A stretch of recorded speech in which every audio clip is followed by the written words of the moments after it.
कृष्ण भक्तों, तो स्वागत है आपका हमारे YouTube चैनल में भक्ति वेदांत स्पिरिचुअल एकेडमी।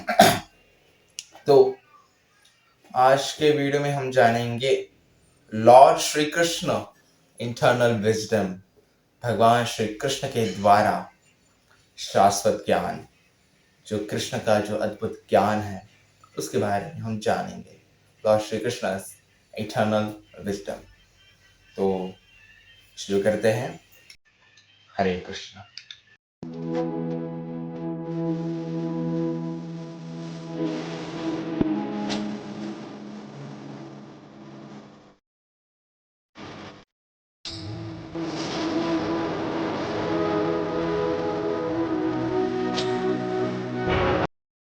हरे कृष्ण भक्तों, तो आज हम इस वीडियो में भगवत गीता के 3 अध्याय के बारे में चर्चा करेंगे। चैप्टर 7, चैप्टर 9, चैप्टर 10, अध्याय 7, अध्याय 8 और अध्याय 10। अध्याय 7, अध्याय 9 और अध्याय 10। तो बेसिकली भगवत गीता के अध्याय 7 और श्लोक 3 में क्या कहा गया है वो जान लेते हैं। मनुष्याणां सहस्रेषु योगिनानां गतिः सिद्धये गजितानां सिद्धानां गच्छित्वानाय तत्त्वतः। मनुष्याणां सहस्रेषु कच्चिदद्यति सिद्धये यतितानां सिद्धानां गच्छित्वानाय वेत्ति तत्त्वतः। कई हजारों मनुष्यों में से कोई एक सिद्धि के लिए प्रयत्नशील होता है और इस तरह सिद्धि प्राप्त करने वालों में से विरला ही कोई एक मुझे वास्तव में जान पाता है। तो कृष्ण कहते हैं कि सहस्त्रों हजारों मनुष्यों में से कोई एक ही है जो सिद्धि प्राप्त कर लेता है और इस संसार में ऐसा एक गोपनीय व्यक्ति होता है, वो मुझे जान पाता है। कृष्ण कहते हैं गीता में, ममे वांश जीव लोक जीव भूत सनातन। प्रत्येक जीव, प्रत्येक व्यक्ति मेरा सनातन शाश्वत अंश है। और गीता में भगवान कहते हैं, न मे भक्त्या प्रणश्यति। अगर मेरे बारे में जानना है तो मेरे भक्तों के पास जाओ। भगवान की भक्ति कोई साधारण नहीं है।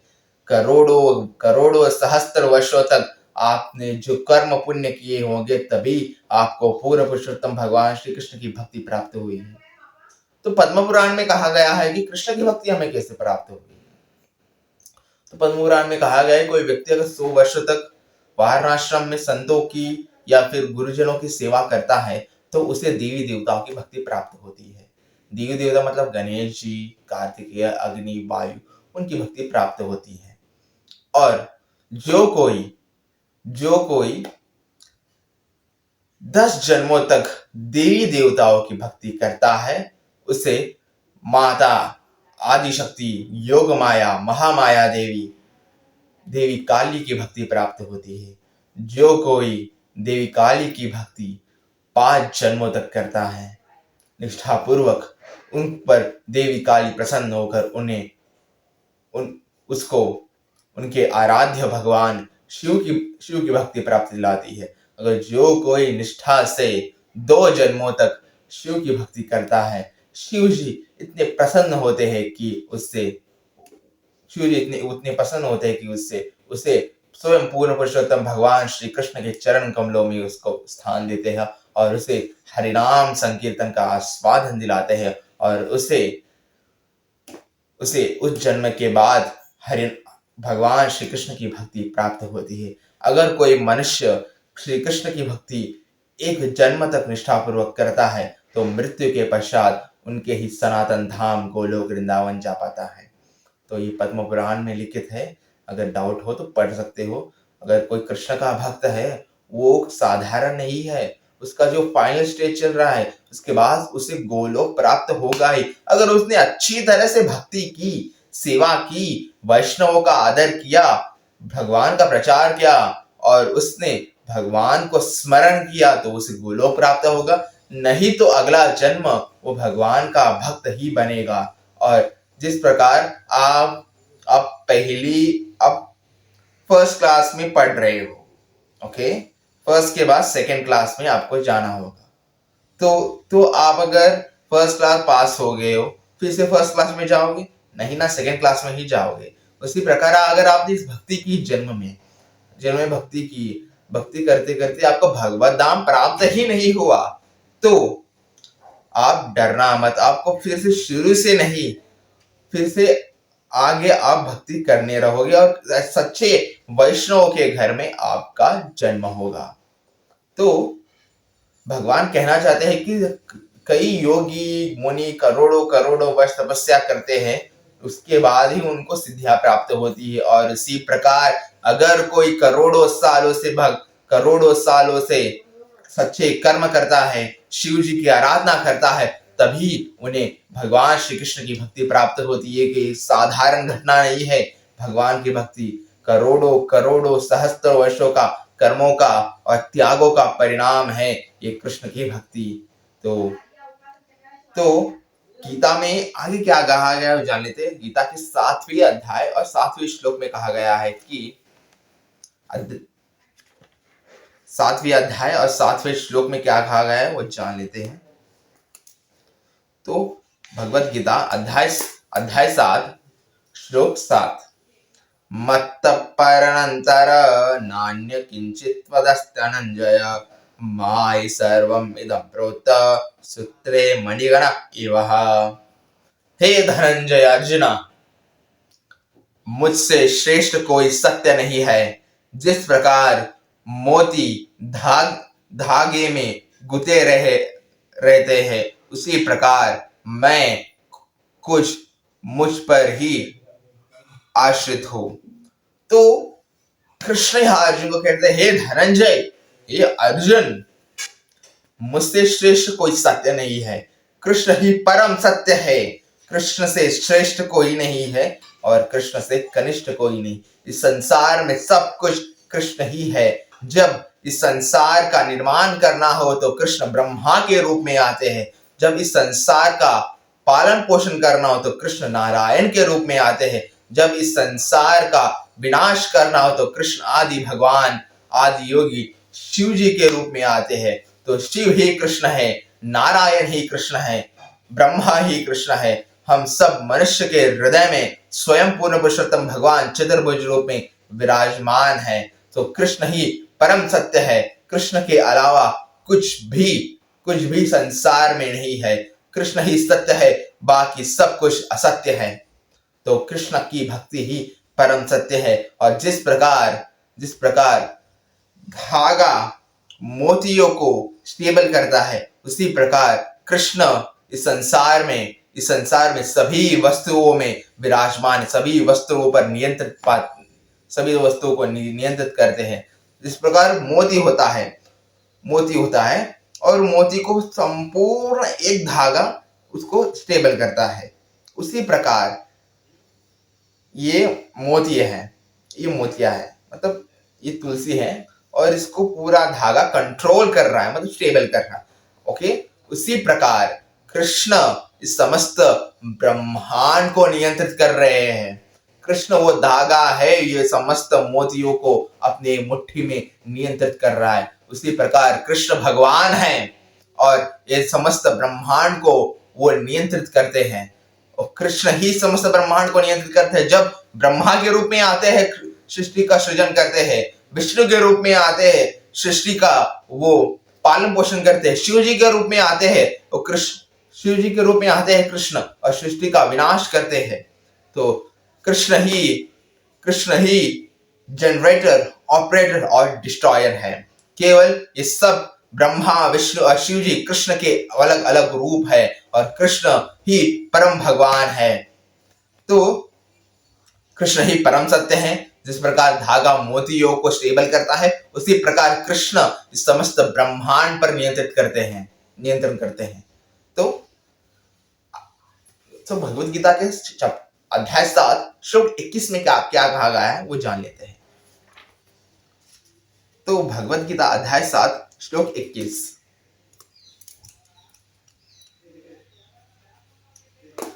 यो यो यां यां तनु भक्त श्रद्धायाञ्चितुर्मुच्यति तस्य तस्याचल श्रद्धा तामेव विद्यमान्यहम्।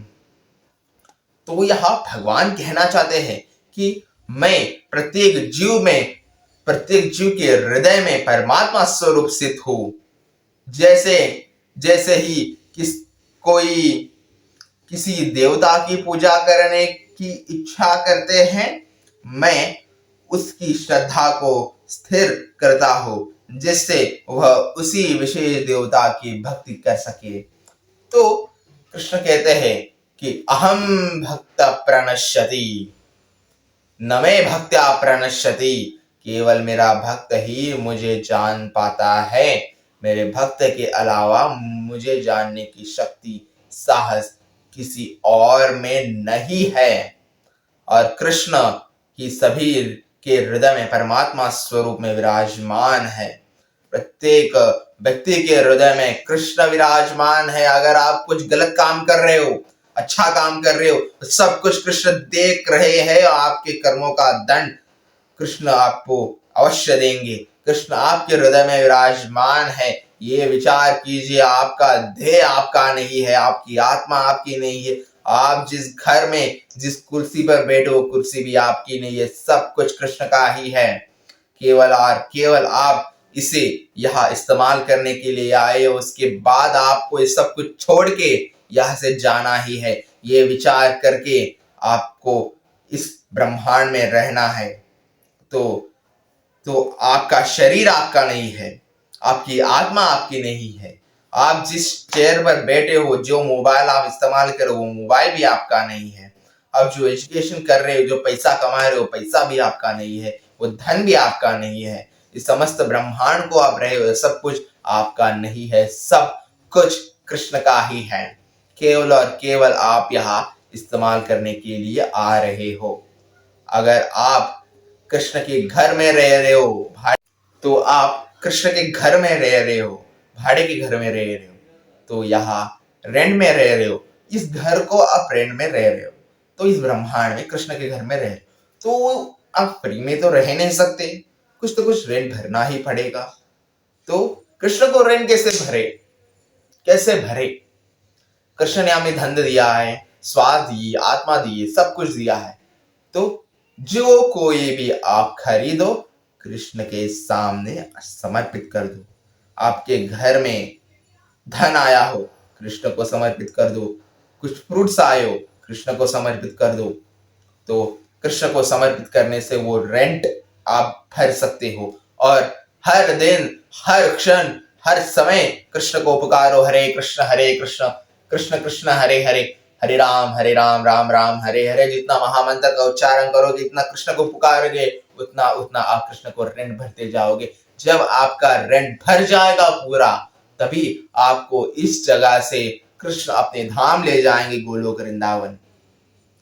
तो इस हमारे दिमाग में एक वही होना चाहिए, हम जिस घर में रह रहे, घर हमारा नहीं, ये समस्त संसार ब्रह्मांड कृष्ण का है। केवल और केवल हम यहाँ रहने आए हैं और उनके नामों का संकीर्तन करके, उनकी सेवा करके हम उनको रेंट भर रहे हैं। ओके? और अब प्रश्न पूछोगे कि ये शरीर, आत्मा, हाथ, पैर, धन, दौलत, एजुकेशन, प्रॉपर्टी, सब कुछ कृष्ण का है, लेकिन हमारा क्या है? हमारा तो केवल एक ही हमारा है, सब कुछ कृष्ण का है। ब्रह्मांड कृष्ण का है और कृष्ण हमारे हैं। हमारे दिमाग में एक ही होना चाहिए, मैं कृष्ण का हूं और कृष्ण मेरे है। कृष्ण कहते हैं गीता में, न मे भक्त्या प्रणश्यति, मेरा भक्त ही मुझे जानने के योग्य है। अहम भक्ता पराधीन, मैं मेरे भक्तों के अधीन हूं, मेरे भक्तों के अनुसार मैं कार्य करता हूं, ऐसा कृष्ण कहते हैं। तो जिस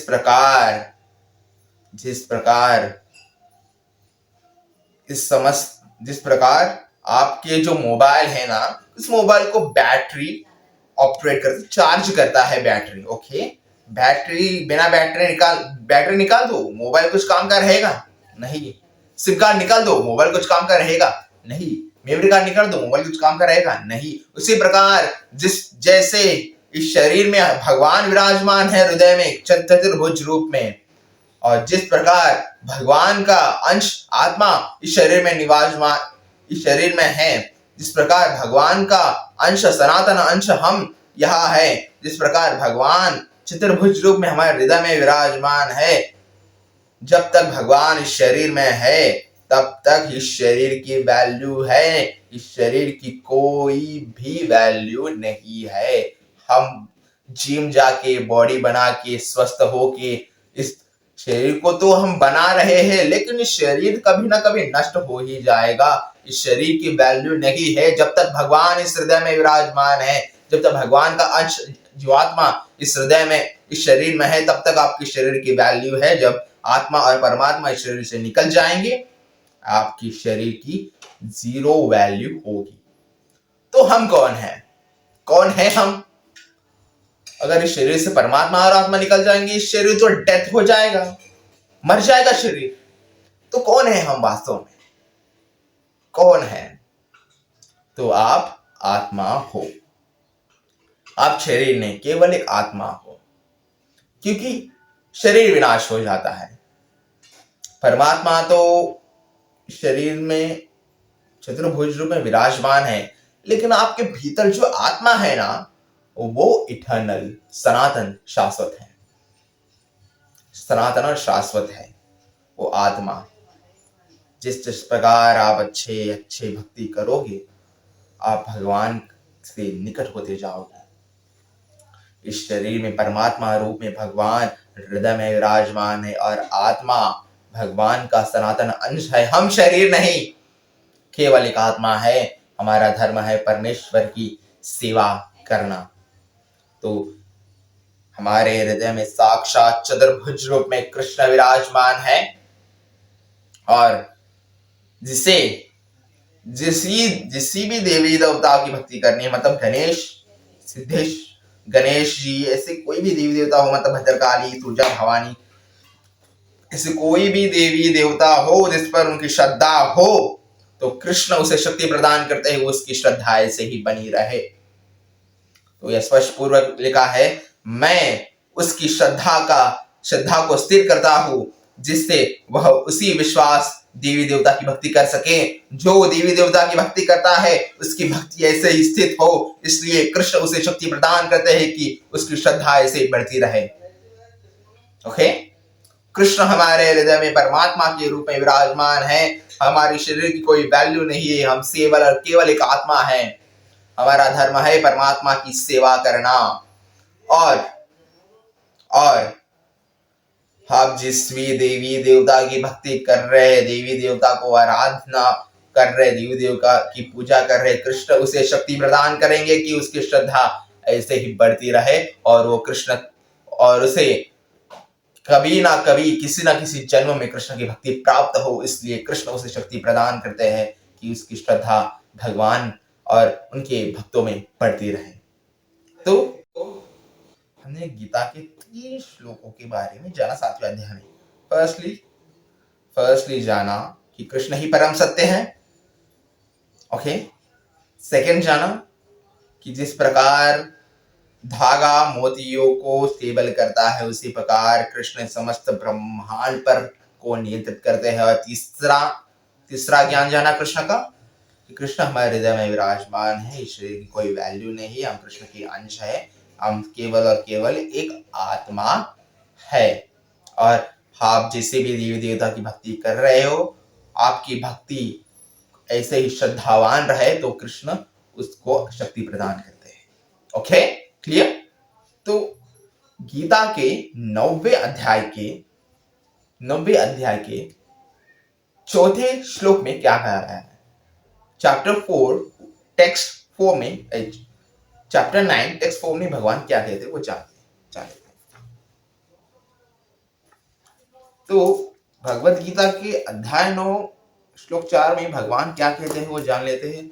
मया तदम इदम सर्व जगद्व्यक्त मूर्तना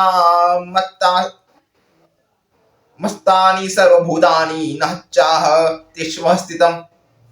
तो यह संपूर्ण जगत मेरे अव्यक्त रूप द्वारा व्यक्त है। समस्त जीव मुझ में है, किंतु मैं उनमें नहीं हूं। तो यह कृष्ण कहना चाहते हैं कि ये समस्त संसार, समस्त ब्रह्मांड, समस्त जगत अव्यक्त रूप से व्यक्त है, मतलब अदृश्य है। मतलब ये सृष्टि जो हम रह रहे हैं वो क्या है पता है? स्पिरिचुअल वर्ल्ड है ना, भगवान का धाम, उसका प्रतिबिंब है, रिफ्लेक्टिव है ये सृष्टि। तो अव्यक्त रूप से, अव्यक्त रूप द्वारा व्यक्त है, मतलब भगवान के आध्यात्मिक धाम का सिर्फ प्रतिबिंब है ये भौतिक जगत। ये भौतिक जगत है ना हम रह रहे, भगवान के आध्यात्मिक धाम गोलोक का प्रतिबिंब है, आध्यात्मिक धाम का रिफ्लेक्टिव है ये जगत। भगवान कहते हैं यहाँ, ये संपूर्ण जगत मेरे अव्यक्त रूप द्वारा व्यक्त है, मतलब भगवान के धाम द्वारा व्यक्त है, मतलब भगवान का धाम गोलोक है ना, गोलोक वृंदावन, उसका रिफ्लेक्टिव ये पृथ्वी है। ओके, और समस्त जीव मुझ में है, किंतु मैं उनमें नहीं हूं। मतलब हम सब कुछ भगवान में है, लेकिन भगवान हम में नहीं है। मतलब कृष्ण है ना, इस शरीर में निवास करते हैं। क्या हम कृष्ण के शरीर में निवास करते हैं? नहीं, कृष्ण हमारे हृदय में निवास करते हैं। कृष्ण कहते हैं कि यहाँ समस्त जीव मुझ में है, लेकिन मैं उनमें नहीं हूं। मतलब हम कृष्ण में हैं, लेकिन हम कृष्ण में है, कृष्ण हम में नहीं है। मतलब कृष्ण ही हमारे शरीर में परमात्मा के रूप में हृदय में विराजमान है, लेकिन कृष्ण जिस प्रकार इस शरीर में निवास करते हैं उसी प्रकार हमको ऐसी शक्ति प्राप्त होती है। कृष्ण इस शरीर में विराजमान है, लेकिन हम कृष्ण के शरीर में विराजमान नहीं है। Okay, clear? तो भक्ति रस स्मृत सिंधु के 1.2.234 में कहा गया है कि अतः कृष्ण नामांदिन भवेद ग्रहम इंद्रिय सेवन्यम मुखे ही जेहद्ये स्वयमेव स्फुलद्यते। भगवान श्री कृष्ण के नाम, यश, लीलाओं आदि को भौतिक इंद्रियों से नहीं समझा जा सकता। जो समुचित निर्देशों से भक्ति में लगा रहता है, उसे ही भगवान का साक्षात हो पाता है। तो यह कहा गया है कि भगवान के नाम, यश, लीलाओं का आदि भौतिक इंद्रियों द्वारा नहीं समझा जा सकता। भगवान को समझने के लिए भगवान का भक्त बनना आवश्यक है। न मे भक्त्या प्रणश्यति, भगवान का जानना चाहते हो तो भगवान का भक्त ही उसे जान पाता है। न मे भक्त्या प्रणश्यति, जो समुचित निर्देशों से भक्ति में लगा रहता है उससे ही भगवान का साक्षात्कार होता है। जो भक्ति में लगा रहता है, जो हर दिन, हर समय, हर सेकंड उन भगवान श्री कृष्ण को पुकारता है, उससे ही भगवान के साक्षात्कार हो पाता है। तो ब्रह्म संहिता में अध्याय 5 श्लोक 38 में क्या कहा गया है कि प्रेमज्जनच्युत धृत्य भक्ति विलोचने संत सदैव हृदयेषु विलीनन्ति। यदि किसी ने भगवान के प्रति दिव्य प्रेम भरचित उत्पन्न कर लिया है, तो वह सदैव अपने भीतर तथा बाहर भगवान गोविंद को देख सकता है। तो जिसने हर दिन, हर समय भगवान श्री कृष्ण का चिंतन किया, हर समय हरे कृष्णा कृष्ण कृष्ण हरे हरे, हरे राम राम राम हरे हरे, कृष्ण को पुकारा है हरे कृष्ण महामंत्र से, वो हर समय कृष्ण को श्रवण करता है, कृष्ण की प्रसन्नता के लिए कार्य करता। वो हर एक जीव, हर एक मनुष्य, हर एक व्यक्ति में कृष्ण को देख पाता है और उसे ही कृष्ण का साक्षात्कार होता है। ऐसा ब्रह्म संहिता कहता है, भक्ति रस स्मृत सिंधु कहता है। तो भगवद गीता के अध्याय 9 श्लोक 8 में क्या कहा गया वो जानते हैं। अध्याय 9 श्लोक 8, भगवद गीता के अध्याय 9 श्लोक 8 में कहा गया है कि प्रकृति स्वयमाधिष्टभ्य विश्वजामि पुनः पुनः भूतग्रामामि सत्कृष्यं वंश प्रकृते वंशता। संपूर्ण विराट जगत मेरे अधीन है। यह मेरी इच्छा से बारंबार स्वतः प्रकट होता है, प्रकट प्रकट होता रहता है और मेरी इच्छा से अंत में विनिष्ट होता रहता है। तो कृष्ण यहाँ कहते हैं कि संपूर्ण विराट जगत, संपूर्ण ब्रह्मांड मेरे अधीन है। प्रकृति स्वयं आभष्ट विसृज्य पुनः पुनः। संपूर्ण जगत मेरे अधीन है, संपूर्ण जगत भगवान के अधीन है। जिस जगत में हम रह रहे हैं, इस सारा जगत भगवान के अधीन है और यह मेरी इच्छा से बारंबार स्वतः प्रकट होता है और मेरी इच्छा से अंत भी होता है। कृष्ण की इच्छा से बारंबार इस सृष्टि प्रकट होती है और कृष्ण की इच्छा से इस समस्त ब्रह्मांड का विनाश भी होता है। इस प्रकार कृष्ण की इच्छा से एक मनुष्य का जन्म होता है, उसी प्रकार कृष्ण की इच्छा से एक मनुष्य की मृत्यु भी होती है। जब महाविष्णु एक सांस लेते हैं तो समस्त ब्रह्मांड का, अनंत कोटि ब्रह्मांड का सृजन होता है और जब महाविष्णु एक श्वास छोड़ते हैं, सारे करोड़ों करोड़ों करोड़ों करोड़ों करोड़ों ब्रह्मांड नष्ट हो जाते हैं। ओके, समस्त ब्रह्मांड भगवान की अधीन है और भगवान की इच्छा के अनुसार करोड़ों ब्रह्मांड सृजन होते हैं और करोड़ों ब्रह्मांड नष्ट होते हैं। भगवान की इच्छा से मनुष्य की जन्म होता है और उनकी इच्छा से मनुष्य की मृत्यु भी हो पाती है। ओके, तो गीता के अध्याय 9 श्लोक 16 में क्या कहा गया है वो जान लेते हैं। अध्याय 9 श्लोक 16।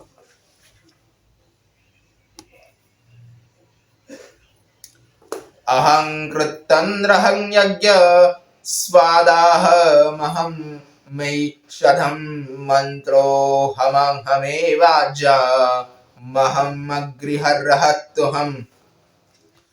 किंतु मैं ही कर्मकांड, मैं ही यज्ञ, पितरों को दिया जाने वाला तर्पण, औषधि, दिव्य ध्वनि मंत्र, घी, अग्नि तथा आहुति मैं ही हूं। तो कृष्ण कहते हैं यहां, मैं ही कर्मकांड हूं, मैं ही पितरों को दिए जाने वाला, अर्पण करने वाला, मैं ही पितरों को दिया जाने वाला तर्पण हूं।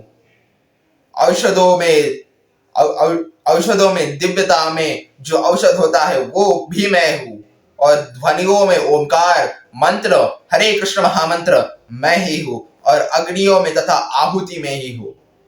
तो हम जो भी कर्मकांड करते हैं, अच्छे बुरे जो भी कर्मकांड करते हैं, पैसा कमाते हैं, धन लाते हैं, जॉब करते हैं, धन लाते हैं, जो कर्म करते हैं, जो हम एजुकेशन अर्न कर रहे हैं, वो सब कुछ कृष्ण ही है, कृष्ण हमसे करवा रहे हैं। और पितरों को दिए जाने वाला तर्पण भी मैं ही, और जो आप पितरों को मतलब आप जब पितरों की शांति के लिए यज्ञ करते हैं, वो यज्ञ भी कृष्ण है, वो तर्पण भी कृष्ण है। अगर आप हॉस्पिटल में जाते हो, जो दवाई लेते हो, आप दवाई लेते हो और आपका स्वास्थ्य ठीक होता है, वो दवाई भी कृष्ण है। और मंत्र का उच्चारण करते हो, हरे कृष्ण कृष्ण कृष्ण हरे हरे, हरे राम राम राम हरे राम, मंत्र भी कृष्ण है। और घी में, जो अग्नि में आप आहुति करते हो, जो आप विवाह करते हो ना, ब्राह्मण मुनि आहुति करते हैं यज्ञ में, वो यज्ञ में अग्नि जो प्रज्वलित होती है वो भी कृष्ण है। समस्त ब्रह्मांड में जिस जिस वस्तुओं में आप है, वो सारे वस्तुओं में कृष्ण है। कर्म कांड में कृष्ण है, तर्पण में कृष्ण है, दर्पण में कृष्ण है, औषधि में कृष्ण है, मंत्र में कृष्ण है, अग्नि में कृष्ण है, वायु में कृष्ण है, शरीर में कृष्ण है। आप जिस रास्ते पर चल रहे वहां भी कृष्ण है, आपके हाथों में कृष्ण है, आप जिस मुख से बोल रहे वहां भी कृष्ण है, आप जिस मंत्र को उच्चारण कर रहे वहां भी कृष्ण है। समस्त चराचर जगत, भौतिक जगत, आध्यात्मिक जगत, समस्त ब्रह्मांड में कृष्ण है। सब कुछ ब्रह्मांड भगवान के अधीन है और केवल कृष्ण ही हमारे है। और इस समस्त ब्रह्मांड कृष्ण का है। हमारे दिमाग में एक ही होना चाहिए कि मैं कृष्ण का हूं और कृष्ण मेरे है। तो गीता के 9वें अध्याय 17वें श्लोक में क्या कहा गया है वो जान लेते हैं। पिताहमस्य जगतो माता धाता पितामह वैद्य पवित्रम ओंकार रुक साम यजुर्वेवत्सः। मैं इस ब्रह्मांड का पिता माता आश्रय तथा पितामह हूं। मैं ज्ञेय जानने योग्य शुद्धिकर्ता तथा ओंकार हूं। मैं ऋग्वेद सामवेद तथा यजुर्वेद भी मैं ही हूं अर्जुन। ऐसा भगवान कहते हैं। भगवान कहते हैं इस ब्रह्मांड का एकमात्र पिता पितामह वो मैं ही हूं और इस ब्रह्मांड को सबको जानने वाला योग्य करने वाला मैं ही हूं। इस ब्रह्मांड का शुद्धिकरण करने वाला शुद्धिकर्ता मैं ही हूं और ओमकार ध्वनि मैं ही हूं और ऋग्वेद सामवेद यजुर्वेद अथर्ववेद सभी वैदिकीय शास्त्र मैं ही हूं। हे अर्जुन समस्त ब्रह्मांड का एकमात्र पिता मैं हूं। अहम बीज प्रतपितः। कृष्ण ही वो बीज है जो समस्त ब्रह्मांड को नियंत्रित करते हैं। कृष्ण ही परम पिता है। सर्वयोनिषु कौन्तेय अहम बीज प्रतपितः। कृष्ण कहते हैं कि समस्त ब्रह्मांड भगवान की योनि है वसुदेव कुटुंब। केवल कृष्ण ही परम पिता है। अहम बीज प्रतपितः। कृष्ण ही परम पिता है। तो कृष्ण ही माता है, कृष्ण ही पिता है, कृष्ण ही माता है, कृष्ण ही पिता है, कृष्ण ही पितामह है, कृष्ण ही सबको जानने वाला है और कृष्ण ही ओमकार है। कृष्ण ही ऋग्वेद सामवेद यजुर्वेद सभी शास्त्र सभी एजुकेशन सभी नॉलेज कृष्ण ही है। केवल और केवल उस कृष्ण को हम महसूस कर रहे हैं। ओके, अब हम जानते हैं भगवद गीता के अध्याय 9 श्लोक 19 के बारे में।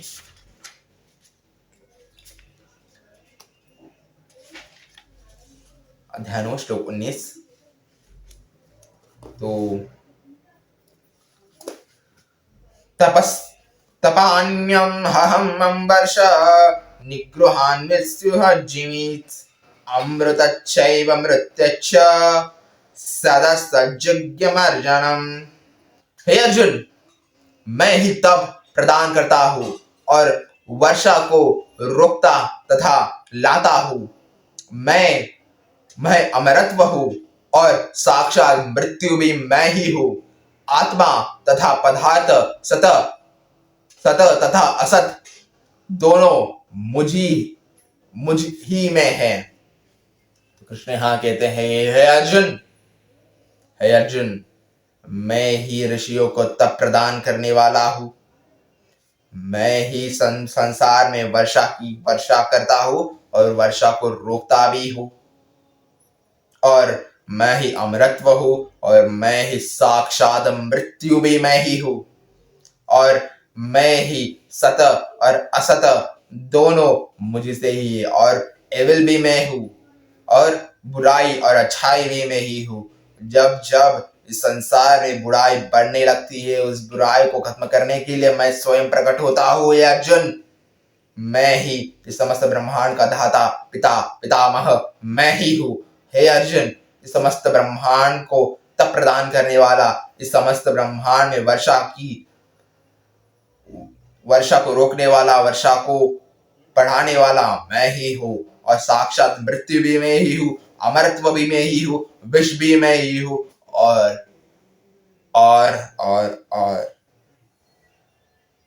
सभी मनुष्यों के हृदय में मैं ही हूं ऐसा भगवान कह रहे हैं।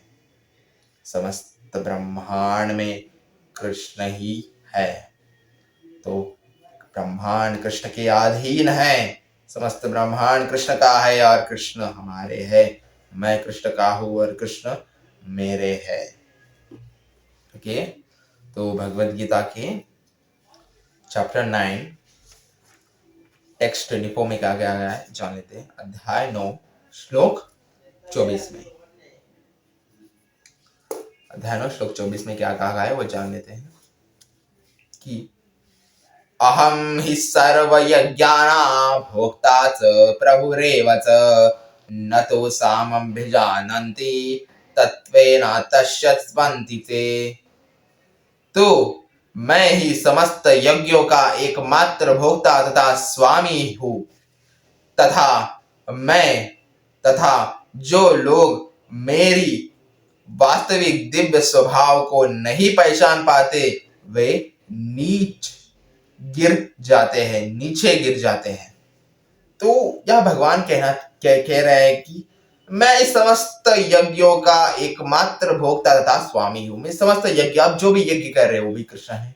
समस्त ब्रह्मांड का मैं स्वामी हूं, ऐसा कृष्ण कह रहे हैं। समस्त ब्रह्मांड का एकमात्र स्वामी है वो है भगवान श्री कृष्ण। अतः जो लोग मेरी वास्तविक दिव्य स्वभाव को नहीं पहचान पाते वो नीचे गिरने लगते हैं। जो मेरे वास्तविक प्रमाण को नहीं पहचान पाते, जो मुझे जान नहीं पाते, वो हर समय हर सेकंड नीचे गिरने लगते हैं। Okay, clear? तो अब हम जानेंगे भगवत गीता के अध्याय 10 श्लोक 8 के बारे में। तो भगवत गीता के अध्याय 10 श्लोक 8 में क्या कहा है वो जान लेते हैं कि अहम सर्वस्य प्रभवो मत्तः सर्व प्रवर्तते इति मा भजन्ते मा भूदा भावन समन्विता। अहम सर्वस्य प्रभवो मत्तः सर्व प्रवर्तते इति मत्वा भजन्ते मा भूदा भावा समन्विता। तो मैं, कृष्ण कहते हैं कि तो मैं इस समस्त आध्यात्मिक तथा भौतिक जगत का कारण हूं। प्रत्येक वस्तु मुझी से उद्भूत है। जो बुद्धिमान यह भली भांति जानता है वे मेरी प्रेम भक्ति में लगते हैं तथा हृदय से पूरी तरह मेरी पूजा में तत्पर रहते हैं। तो कृष्ण यहाँ कहते हैं कि समस्त भौतिक जगत और आध्यात्मिक जगत का कारण मैं ही हूँ। इस भौतिक जगत और आध्यात्मिक जगत का मैं ही स्वामी हूँ, ऐसा भगवान कहते हैं। और प्रत्येक वस्तु मुझसे ही उद्भूत है। मतलब प्रत्येक वस्तु कृष्ण की अनुमति से ही प्रकट होती है। मृत्यु, अगर आपको जन्म मिला कृष्ण की अनुमति से मिला, अगर मृत्यु हुई वो भी कृष्ण की अनुमति से ही हुई। और जो बुद्धिमान यह भली भांति जानता है वो मेरी प्रेम भक्ति में लगता है। जो बुद्धिमान व्यक्ति ध्यान पूर्वक सुनना, या कृष्ण कहते जो बुद्धिमान व्यक्ति मेरी प्रेम भक्ति में लगता है, जो व्यक्ति भली भांति मुझे जानता है, मतलब जो व्यक्ति कृष्ण को जानता है वो प्रेम पूर्वक उनकी भक्ति में लगने रहता है और तथा हृदय से पूरी तरह मेरी पूजा में तत्पर रहता है। तो कृष्ण कहते हैं कि समस्त आध्यात्मिक जगत, भौतिक जगत का स्वामी कृष्ण है और इस समस्त ब्रह्मांड में जो भी कार्य होते हैं वो कृष्ण की इच्छा से होते हैं।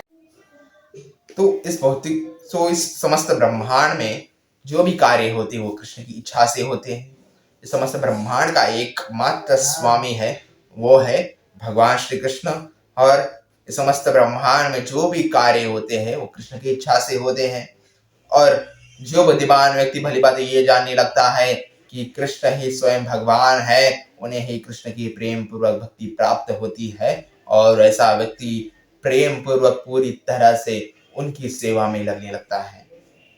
तो भगवत गीता के अध्याय 10 श्लोक 39 में जो फाइनल श्लोक है वो जानते हैं। तो गीता के अध्याय 10 श्लोक 39, चैप्टर 10 वर्स 39 में क्या कहा है वो जान लेते हैं।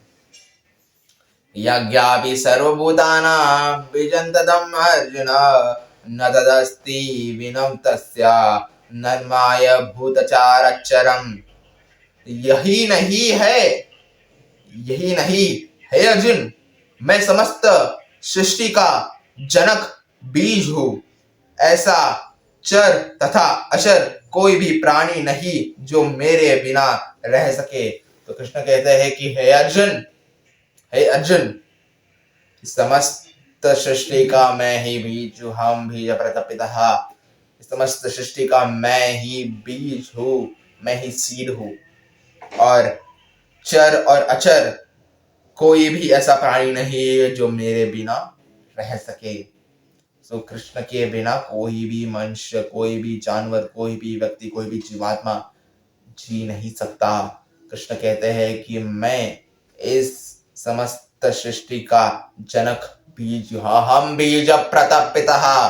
कृष्ण कहता है कि मैं इस समस्त सृष्टि का एकमात्र बीज हूँ और ऐसा कोई भी प्राणी नहीं है जो मेरे बिना रह सके। तो क्लियर? तो हमने भगवान श्री कृष्ण के द्वारा कुछ अद्भुत ज्ञान आपको बताया है। भगवान श्री कृष्ण के द्वारा शाश्वत ज्ञान, तो the Lord Shri Krishna eternal wisdom. तो अगर आपको वाला वीडियो पसंद आया तो वीडियो को लाइक कीजिए, चैनल सब्सक्राइब कीजिए। चैनल का नाम है BSA, भक्ति वेदांत स्पिरिचुअल एकेडमी। तो स्टे ट्यून्ड। हरे कृष्ण, राधे राधे। वाञ्छाय कल्पतरुभ्यश्च कृपा सिन्धुभ्येव च पतितानां पावनेभ्यो वैष्णवेभ्यो नमो नमः। गौर प्रेमानंदे, हरि बोल।